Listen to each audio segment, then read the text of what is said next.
our government agency, the Bureau of Land Management, is adopting out some of them, but you can't adopt them all out. Yeah. And that we haven't gotten into car accidents yet with wild horses, but, you know, rangeland that's getting damaged. Yeah, and the states up there, they don't have much money Part of to the keep problem, these yeah, animals. part of the problem is, I think on a lot of issues, is people making policy live in the city, and they don't ever visit what's happening in the field. You get too much separation with the policymaker and the field, and then you get into things like it's in pure politics, and that's where I run the other way. I'm gonna go fix that kosher box. I know I can go in that plant and fix it. It's either gonna be easy or it might be a little bit hard. Hopefully it'll be easy, just one hydraulic valve and build a new head over when it's fixed. You know, that's the sort of stuff. Or seeing a really great cage-free chicken house, so I tell everybody about it, a free bird, because I thought it was brilliant. And it's very commercially economical. And spread that around, because people can do that. Then we get into other problems, where it gets into so much politics. And Correct. it's like, we got a camera on right now, I want to run the other way. Yeah. I want to go work on, I'd rather go work on kosher head holder, something I can fix. I'd rather go work with laying hens. I can fix stuff, and I can promote things with laying hens that I've seen work, like free bird. That was something that worked. I want to tell everybody about it. And that's the real concern with the donkey, is that when we first accepted to do this project, I did not realize the political nightmare that so situation. Well, that's the reason why I run the other way. It's really, but now for us it's a bit too late, because we're halfway through. We need to find out. Well, you then on the project, okay, I did some stuff on slaughter horses. We surveyed when horses went to slaughter plants, and we still, our horse slaughter plants are closed. So me and a student did a survey of welfare problems at the slaughterhouse. And the biggest problem that I found was neglected, disgusting things like infected cuts, emaciated body condition that happened at the farm. It could not have possibly happened on a truck or at a slaughterhouse. There were some, a few bad injuries, what I call a gate latch injury, where the gate latch sticks out and tears, something like that. There were a few of those. But the worst problems were things on the farm that were neglect. I got a paper in the Jasmine Journal on that. I did about 10 years or so ago. Okay, that sort of stuff, that's a pure survey. But then you get into what's my position on whether we should reopen the horse slaughter lines. I run the other way. Yeah. I got it on the webpage that it can be done in a low-stress, humane manner. This is how you slaughter horses in the humane way. I need a tall enough sides on the box. Beef box is too low. Horse looks over the top. Bang. Non-slip floor in the box.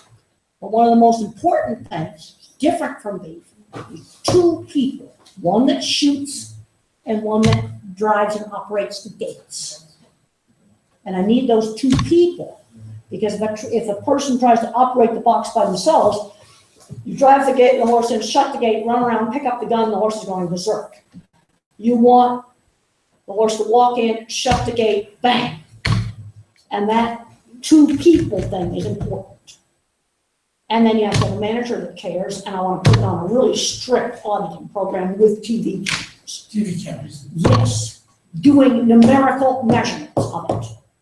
Like stunning accuracy and the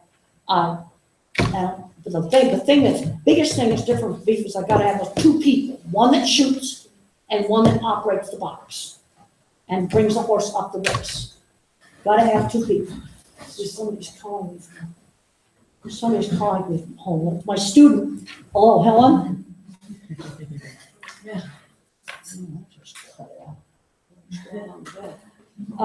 But and then I leave it at that. Okay. Because I don't want I'd rather work on the problems I can fix. Yeah. And when your butt gets in enough trouble, I'll help you clean up the mess, but right now, I don't know what to do. Okay. I mean, you can go in there and do a study, you can document car accidents, Yeah, you can do that. he's trying to measure what the extent of the problem is. Mariana put together data on apprehension of animals. And Sharacer is trying to develop a strategy to make it sustainable, let's say milk production and back into other activities. Yeah, milk, Okay. because meat would hit this type of cultural violence, that would be an impossibility to do some more. But I keep you posted on that. I keep you. The thing is sometimes it's, you can't do everything. No. We have another issue at home, wolves. Ugh, I can't run away from it fast enough. I've read the literature. That, I know what's going on. It's very simple. In order for livestock to coexist with wolves, you have to have enough natural prey. Elk and deer. Period. Thank you, Stefan. Who's going to do the next? Do you want to talk about?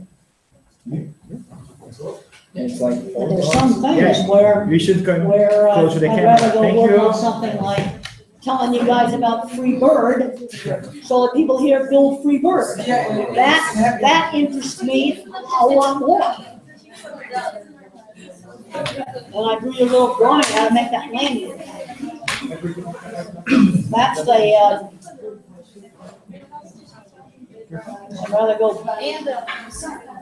I'd rather go perfect my Lori handling techniques. The next one is Federico Mazzoca.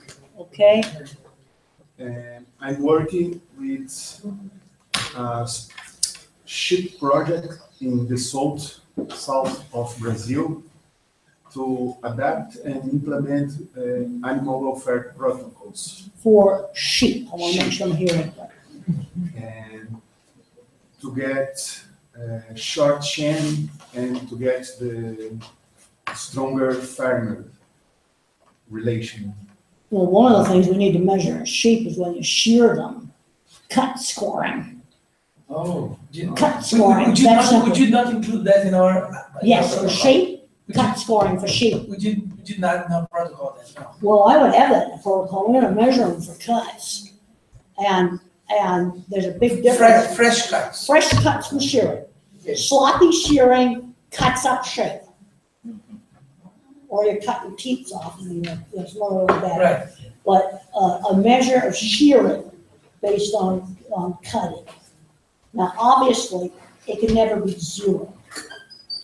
But it needs to be at a very low level. And this is where how do you decide how many cuts you're gonna tolerate? You collect baseline data, put it where your top 25% will pass, and then give people time to work up. Okay. That's what you do. That's what we did on the meat plants. On the stunning score, the 95% was where the top 25% were on the baseline data. I never knew that was the reason. That was the reason. And on the 1% falling, when you're using 100 cattle sample, I have to allow one mistake. The amount of cattle falling now, it's like 1 in 1,000. It's very, very low. But on a 100 head sample, I have to allow one mistake. And so that's why that's 1%.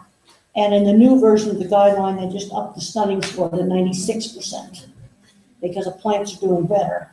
And then his main focus is to work on sustainable outcomes and animal welfare, bring in animal welfare into this sustainability type of framework for sheep production. Because Okay. we got a lot of massive reduction in sheep production in the southern part of Brazil. And why is the sheep production not down? Several reasons: parasites, predators, and price of And we have there's been a lot of issues. But now We let's had a big welfare problem in the US with a company called Patagonia that used wool products. And there was the animal rights people got on a farm and they killed a lamb in tool shed just to eat it, and that got filmed. And then they showed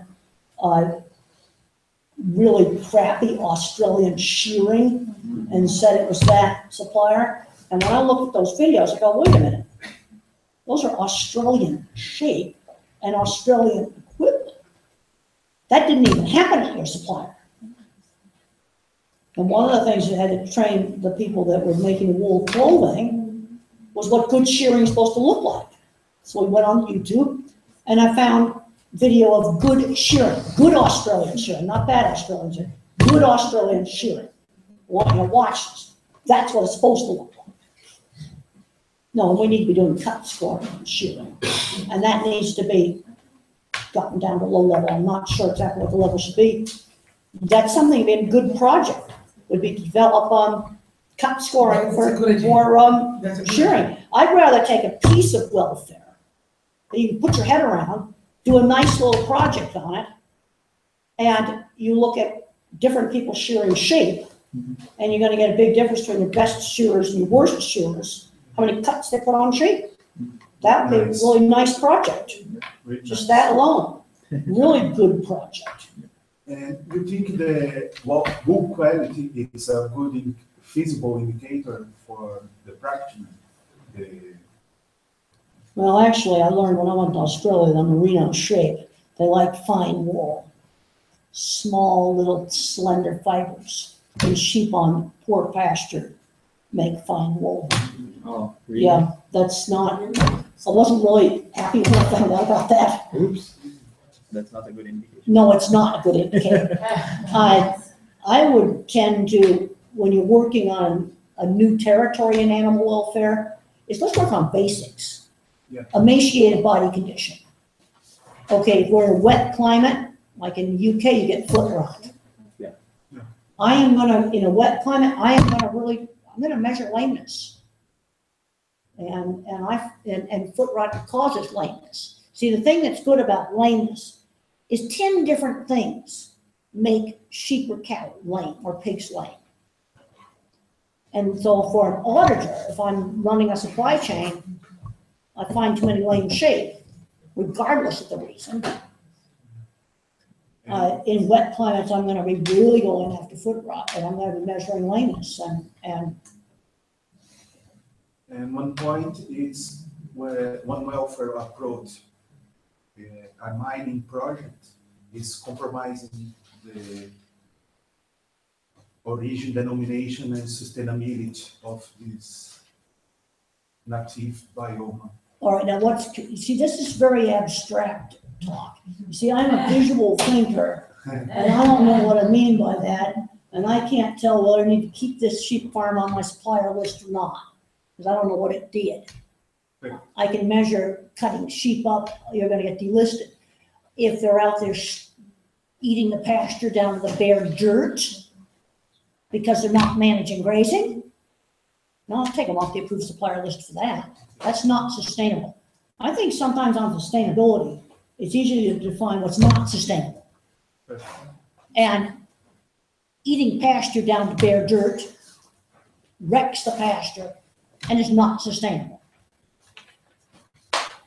If we look around the world at water depletion, you've got certain parts of the world where they mine the water, it doesn't replenish. Saudi Arabia already used up all their water. They can't farm anymore. That's not sustainable. They're dependent on ships now. Yeah, that's something that's not very sustainable. You also, part of sustainability is can the people raising the sheep have a reasonable livelihood. So what you want to look at is something specific, not something vague on sustainability. Okay, we can look at whether we cut sheep when you shear them, that's easy. Another thing you can look at is the pasture management. Are the pastures staying the same? Are they degrading? Can you go with a new pasture management system to improve the pastures? I like to pick a piece of this that I can actually understand. That's what I want to do, not just vague stuff about sustainability. So what part of it are you gonna study? Are the sheep producers, another thing on sustainability, it's an issue for us in sheep, is I go to the sheep meeting, everybody's got hair and it's more gray than mine is. So there's no young people coming into that industry. That's not a sustainable industry. Yeah, so it's just, I'm sort of trying to get you to think about what you can,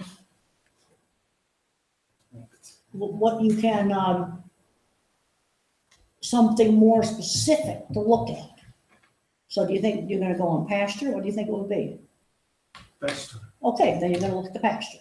And it would probably be a really good idea to get, for your committee, to get a professor on your committee that's a pasture specialist, that would understand that part of the country. Great.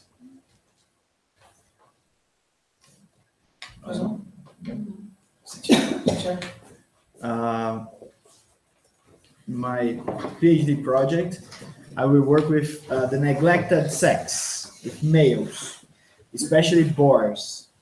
So we will raise them in different environment, like alone with closed walls in the pen. man, they don't fight each other.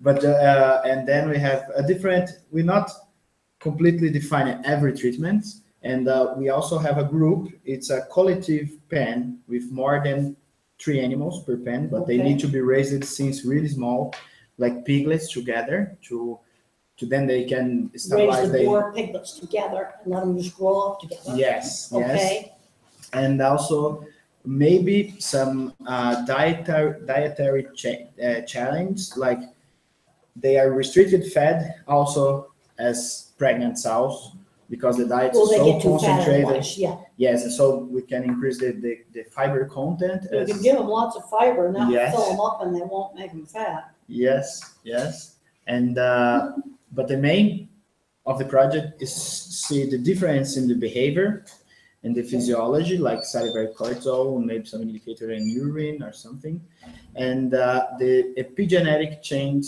on the semen. That's the point. That it's a kind of how can the male can transmit the information of this his environment to his offspring. Well, you can, But yeah, pigeon- that sounds like a good project, yeah. That's totally doable. Yeah, that's, and people have neglected the boards. Yeah, They're not been looked at enough. yeah, Neglected. neglected sex. Yeah. Because I look on the internet on Google. There's very little. Yes, about just tip bar and welfare, and then you can find 6 papers on it. Well, and I did a paper on, I was asked by Anna Johnson, who's on the port board, to write a review article on sow and boar transport, because that's kind of a neglected area. And there's been problems with putting sows and boars into the market chain that were definitely in very bad condition. Should not be there. Yeah, boars also in Brazil. I visit few farms, and sometimes they are kept in gestation Oh, crates. yeah, A little bit bigger than a normal gestation crate. yeah, I've seen that. But yeah, nowadays we can see also in Brazil this kind of. Oh, and then we have some farms where they have sows in gestation crates, where it's so narrow and she couldn't lay on her side. Yeah. And all of the research, there's been research on productivity in gestation stalls, and that was all done in stalls where the sow could lay in full lateral on her side, not stuff like this on her sternum. That's my problem. Yeah, that's Glenna.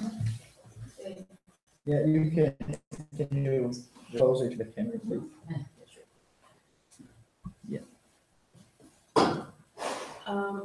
I'm master's student level, and my master's is about the vaginal microbiota from gilts, so young sows, Yes, and we are kept them in 3 different housing systems: the pen, free range housing, and stalls. and stuff. So we'll see what's different in vaginal microbiome from them. And urinary tract infections and, yeah, Yeah.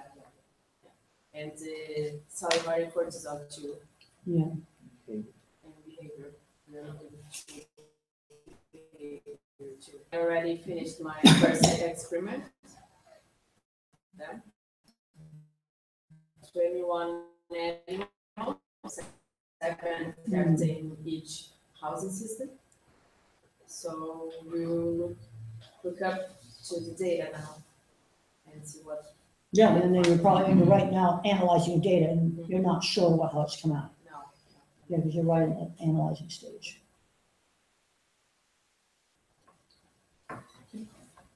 Que mais? Todo mundo sabe que inglês não é forte.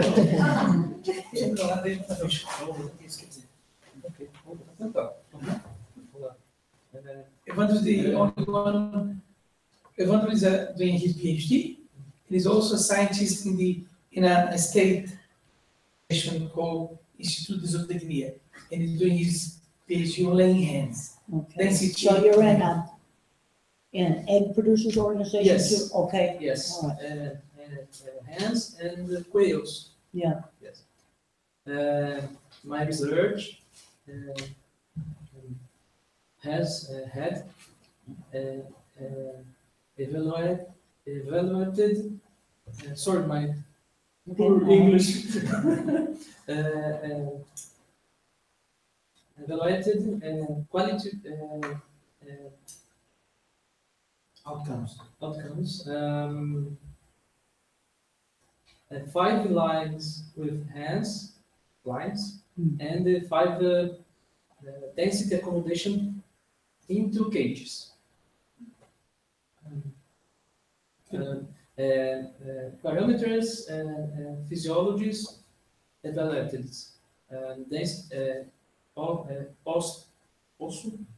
Bone density, corticosterone into 3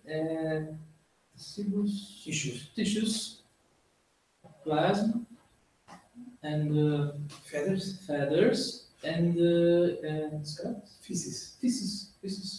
feces.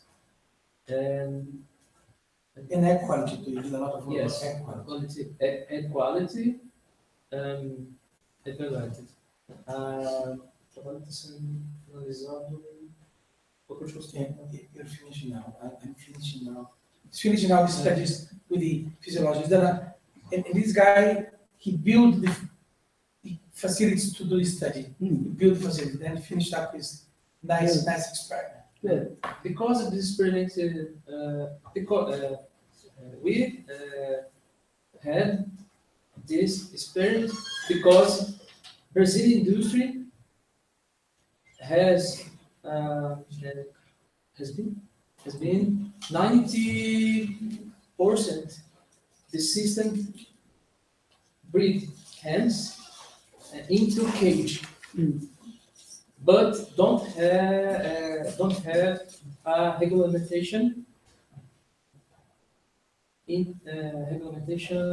Loss of density. Density. People are putting in anything. Then they go, what is the lowest one? well, the one, when they start out, we start out in hand. Não tem regulamentação por mínimo, mas 20 centimeters to animal is very cool. They go 300 centímetros. 200 centimeters. 210. Temple, they have places in Brazil that keep hens on 200 square centimeters per bird. 200 square centimeters. Oh, I've seen, Crazy. well, when we started some of the McDonald's stuff, we had hens on the equivalent of half a sheet of A4 Well, paper. that's exactly what. And I remember walking into that and being absolutely horrified. The birds, when they were on top of each other, and they also were genetics that when they got old, they lost all their feathers. And when I originally went to see that, this is about, it was over 20 years ago now, they did not want to show me the old birds, but I made them show me, and they were hideous. And then when we got back to the office, I said, what do you think 10 people from the Chicago airport are gonna think? And the manager of the house said, but my birds are healthy. See, this is an example of where we thought health was the only indicator. I said, these birds, when they sleep at night, are on top of each other. Yeah. This is absolutely horrible. You see, this is an example of what I call bad becoming normal. And then the person that actually ran the farm, who said, my birds are healthy, I get good production.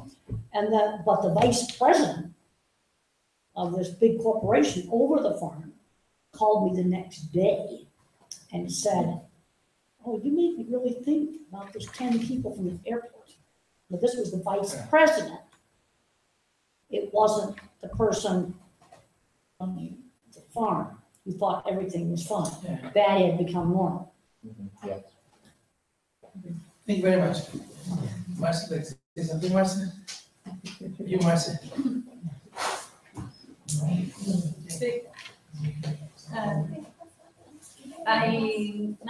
I'm here, I'm just helping the laboratory some things. But I finished my MBA in 2015. And I did my master in market opportunities for eggs with animal welfare. And I finished my questionnaire here in Pirassununga because I could not finish while moving to Brazil. Yeah. And then I learned the consumers, they have no idea how they handle. No, they don't. They don't. And now one thing good that happened in the US is a farm called Fair Oaks. You might want to look that up. Fair Oaks Farm, Fair, oak like tree. Okay. Fair Oaks Farm. They have big dairy, a big pig farm, open to the public. And most of the time, a big industrial pig farm. If the pig farm has open housing, but it's still an industrial pig farm.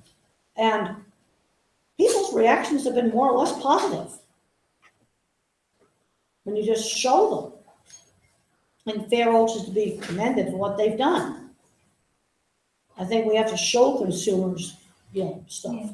And the other things I learned in these questionnaires, the consumer, they don't used to read what is information on the box of eggs too. Then they believe for them, the animals, they have normal, animal welfare is something they think the animals have. And now I'm here to learn more on animal welfare with a Dro's group because I'm planning to do PG and I like to work with kids and to change information with kids with animal welfare products. Well, unfortunately, a lot of your beef industry is much more pasture-based, which most people equate with good animal welfare. The biggest problems you have to worry about in dirt feed yards, and I have an article I've written about animal welfare in dirt feed yards, is mud, heat stress, cattle handling. Those would be your three big things. Especially Mud, heat stress, cattle handling. Yeah. And in the, you have cattle breathing with open mouth breathing, you've got trouble, period. Cattle with open mouth breathing are heat stressed. Yeah, the great thing is because the Indicus cattle, it's a little bit more. Oh, the Indicus cattle is much more heat tolerant. Absolutely, Yeah. absolutely they are. But even though we have a lot of pasture without any kind of shadow, also feedlot with Well- no shadow, that's a really big issue from Well, cattle. that's a really big issue. Yes, And yes. in Australia, about 20 years ago, they had about quite a few thousand cattle die due to lack of shade. Now, every feed yard in Australia has some shade. Okay, who's next? Like something, Jessica, Explica, like, Let's tudo bem, tá começando. Jessica, like say something?